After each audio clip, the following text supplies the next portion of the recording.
বন্ধুরা, আমি সোমা। তো চলে এসেছি বন্ধুরা আজকের মেনু নিয়ে।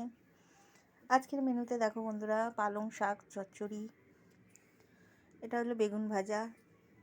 আমি খাই না বলে তাই একটা নিয়েছি, তাই একটাই খেতে আমার কষ্ট হবে, তবু নিলাম। আর এটা হলো টমেটো আর ধনেপাতা সব দিয়ে মাখা।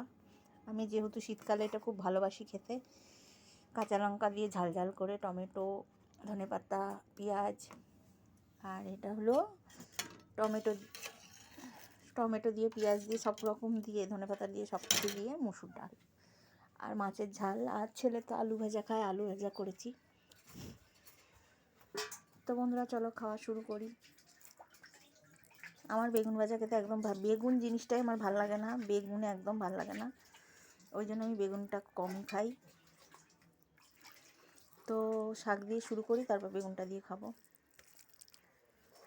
তো বাই বন্ধুরা, সবাই সুস্থ থেকো, ভালো থেকো, শুভ দুপুর, রাধে রাধে।